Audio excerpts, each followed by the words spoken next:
wonderful segue to our meditation this morning. This wonderful Easter service. Knowing that God will indeed comfort you. If it feels right to you, please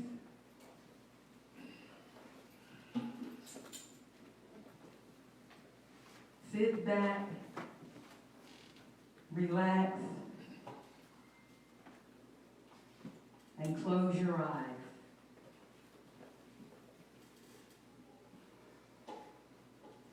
And just let go, release all the concerns or thoughts of the day. Just know that we're on hallowed ground this sacred and victorious day. And join me, and let's allow the Christ of our hearts to deeply move us through our very being.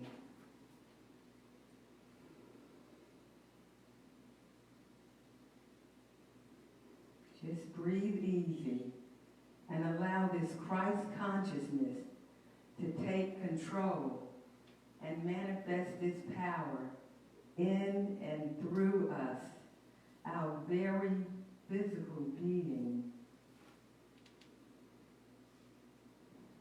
Feel the love. Feel the power. Feel and know the wisdom of Christ as we too are filled. Feel the love and the power as this space is filled. Feel the love and the power as our community is filled. Feel the love and the power as our country is filled.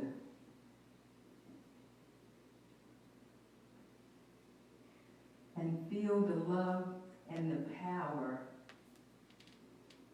as purity and the presence of Christ on this special and holy day. So as we hold this love, power, and presence, I ask you to please listen with open hearts and minds as I share this prayer by Rabbi Harold Kushner. And it's a prayer for the world. Let the rain come and wash away the ancient grudges, the bitter hurts held and nurtured over generations. Let the rain wash away the memory of the hurt, the neglect. Then let the sun come out and fill the sky with rainbows. Let the warmth of the sun heal us wherever we are broken. Let it burn away the fog so that we can see each other clearly. So that we can see beyond the labels. So that we can see beyond accents. So that we can see beyond gender. So that we may see beyond skin color.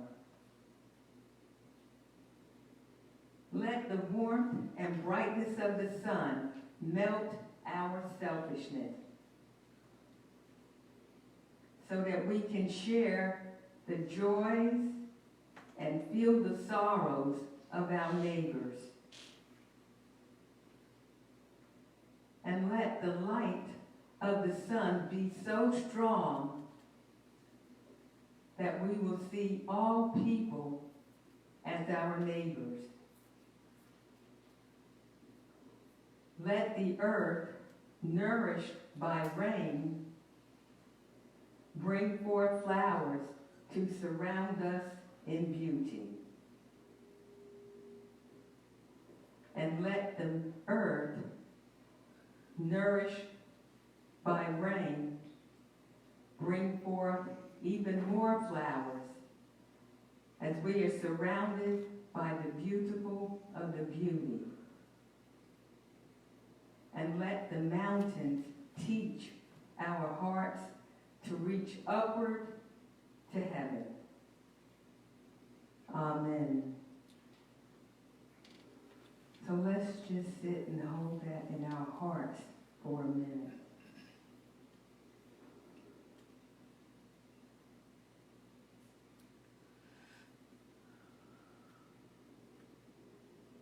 We're holding this love, this power and presence of Christ in our being.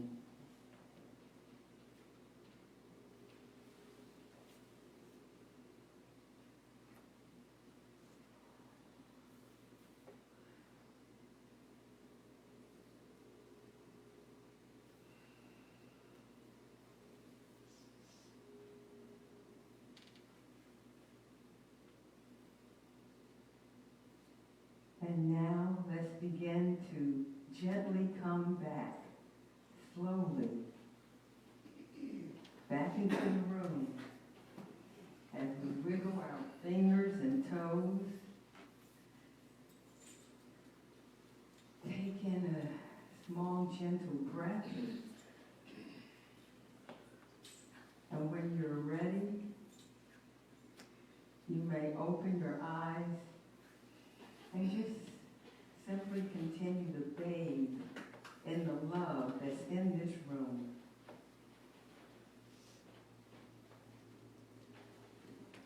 Namaste.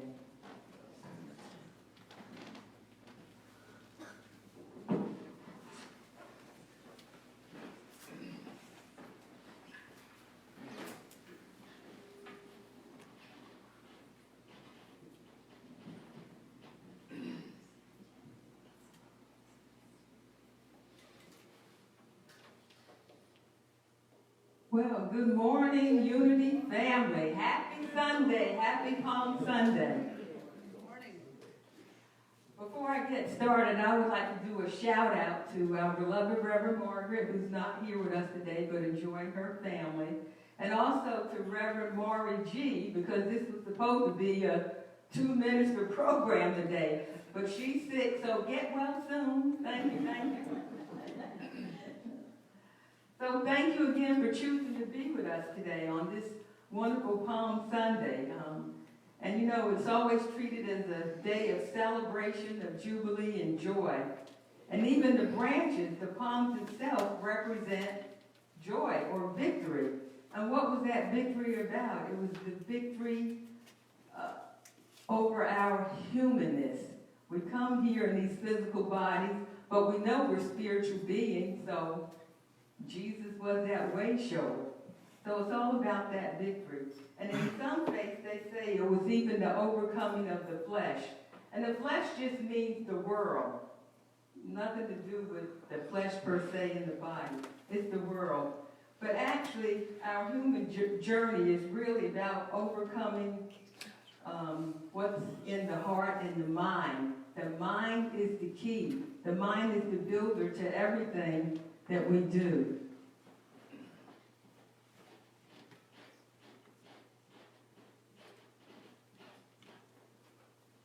Okay, y'all get used to this. So, a humble servant. So that's exactly what Jesus was, a humble servant. And when we're talking about the mind, you know, the mind always wants to be right. It's that little ego part of us, always wanted to be right. And so I asked the question, would you rather be right or happy? Would you rather be right or peaceful? Or would you rather be right and joyful? And if you're saying that you want to be right, then maybe you should have a second or even a third thought about that. I mean, who doesn't want to be joyful, peaceful, and happy?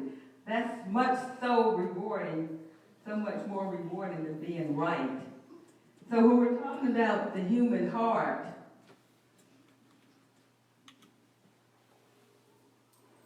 overcoming the human heart. So we're talking about being here in this human form, and society has taught us to kind of be on this, I don't want to call it a rat race, but you know, you grow up, you're going to elementary school, and by the time you get to high school, maybe you're having your first crush, your first kiss, your first dance, and then that leads to boyfriends, which may eventually lead to marriages and children. So we get a whole lot of attachment. That's kind of what the human experience has been basically for everybody on the planet. But at some point, we're always looking on the outside for somebody else to give us that joy or give us that happiness. And we're always looking in the wrong places. So what does that mean? I mean, you want your happily ever after, but the point is we can't find it outside of ourselves or with someone else. At some point, you have to ask yourself, there has to be something better. And herein lies the synchronicity, because when you ask for help, then the help comes. And then when you find out it's an inside job, that's when you're ready and willing to make some changes. That, hey, the only person you need to approve of is really yourself. So, I mean, don't get me wrong. I think these physical experiences of love and marriage and all of that, it's wonderful, but it's not really the end all. We need to get back to what the source is. And that's what Jesus came to teach us. What was that source of that love and happiness truly that we're looking for? That fills us, that makes us full. We're already whole human beings, but do you truly know that?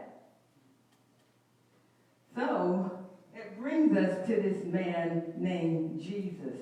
Why did he come on the scene 2,000 years ago? It was all about overcoming. Yes, it's wonderful to be in these human bodies, but what is it we're overcoming? We're overcoming the nature of humanness, meaning that we're not quite one with the divine yet. Yes, we're thinking about it, we're praying and doing some things to get there, but we're not quite there yet. So he came as the way shower. There's a divine blueprint, literally, to become the Christ.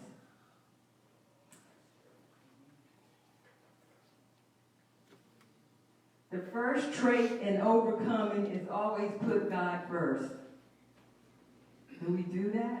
Do we know what that means? It means being true to yourself.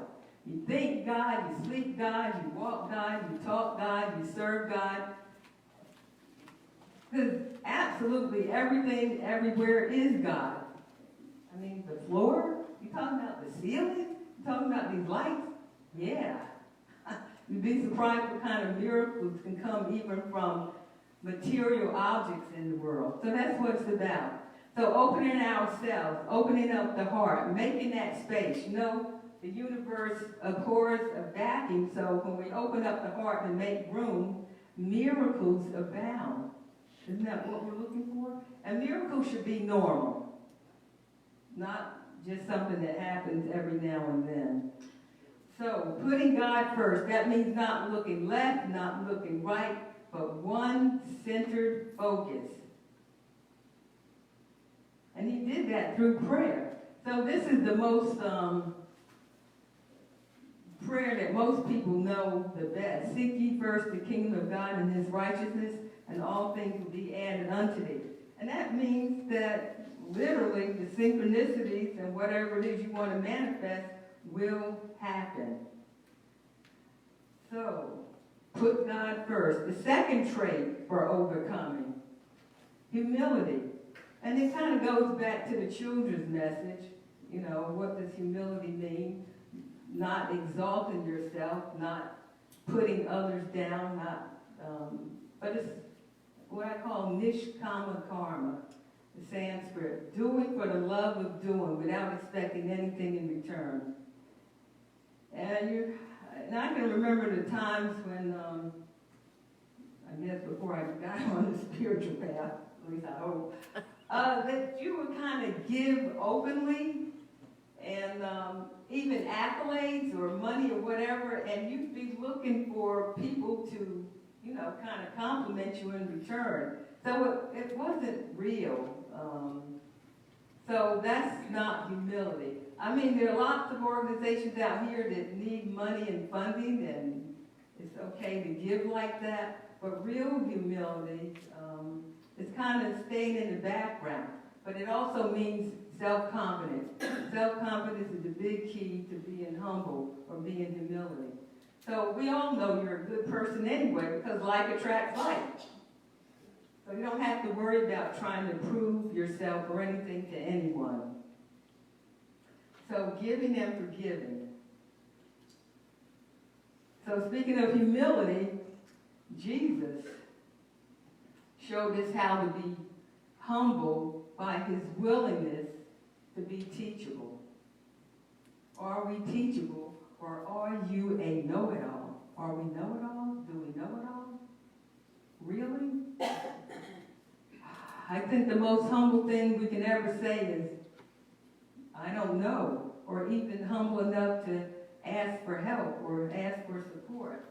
We're all on the path together, and everybody's in their right place at the right time, and here we are. We just showed up to be here. So again, humility allows us to open our hearts and minds, to open that space so that that divine wisdom and love and joy may fill that space.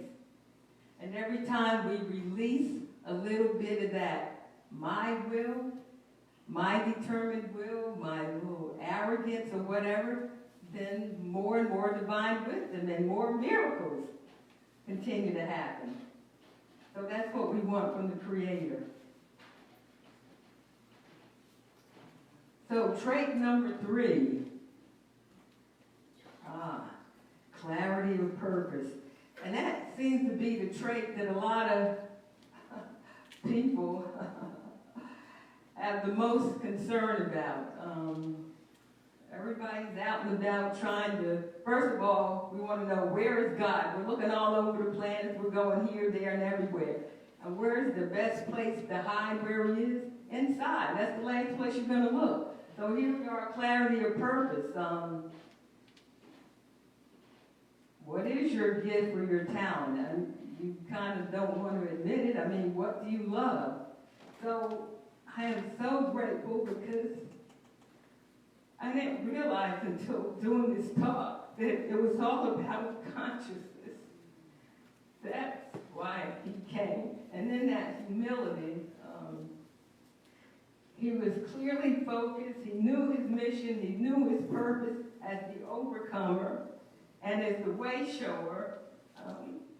He taught us how to do it. So it's not as if you have to start from scratch. So that's the beauty of this celebration. So again, here it is, Palm Sunday, the last day that Jesus rides into Jerusalem on a donkey, not a stallion or some beautiful horse, but a donkey. And since he's the beloved of the people, they threw the palms, and the palms representing victory, at his feet as he rode over the palms through Jerusalem. So the point is, he knew what was to come.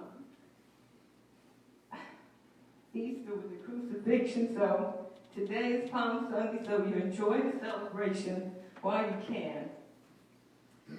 He'd already demonstrated that he walked with humility, that he talked with humility, that he served with humility, that he was clearly focused on God at all times through meditation and prayer.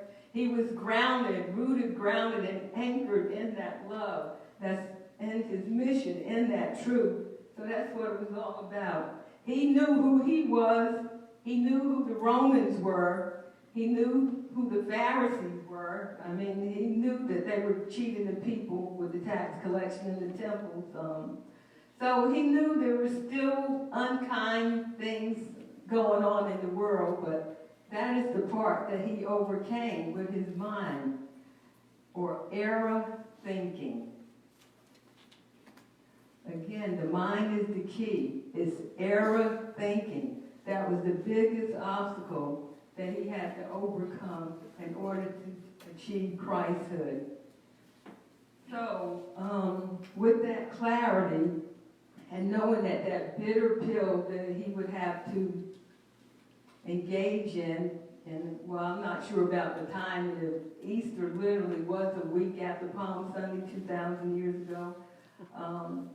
But, you know, it's all about the crucifixion and that experiences.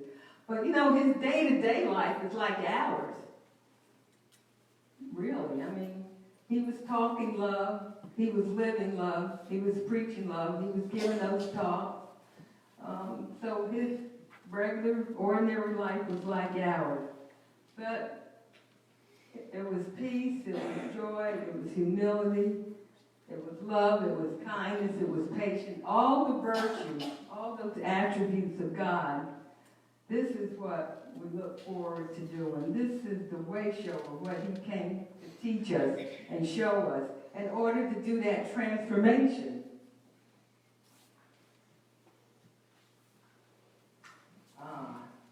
Greater things. Wow. And because he did that for us, for which I am thankful for, he really is the inspiration for everyone and a blessing to be born in the world because he said yes.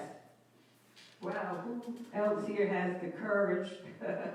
I mean, you're on the other side with nobody, and God's looking for a volunteer to come down here and do that. So who has the courage and is willing to say yes?